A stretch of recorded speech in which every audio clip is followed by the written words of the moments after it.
எல்லோருக்கும் வணக்கம். தடைகளை மீறி முன்னேறுவது தொடர்ச்சியாக. நம்ம தடைகளை மீறி முன்னேறணும்னா எல்லோரையுமே சந்தோஷமா இருக்கணும். நம்ம மட்டும் சந்தோஷம் இல்லாமல் மற்றவங்களையும் சந்தோஷப்படுத்தி பார்க்கணும்.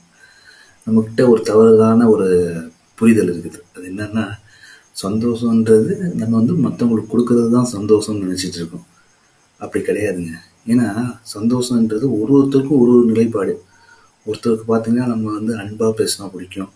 ஒருத்தவங்கள்ட்ட நம்ம டைம் ஸ்பெண்ட் பண்ணாலே அவங்களுக்கு பிடிக்கும். ஒருத்தவங்களுக்கு நம்ம காசு நிறையா கொடுத்தா பிடிக்கும்.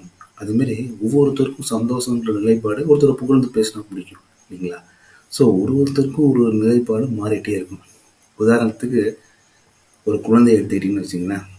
அந்த குழந்தைக்கு நம்ம ஒரு கோடி ரூபாய் கொடுத்தா கூட அது சந்தோஷமாக இருக்காது. ஆனால் ஒரு சாக்லேட் கொடுத்தா சந்தோஷமாக இருக்கும்.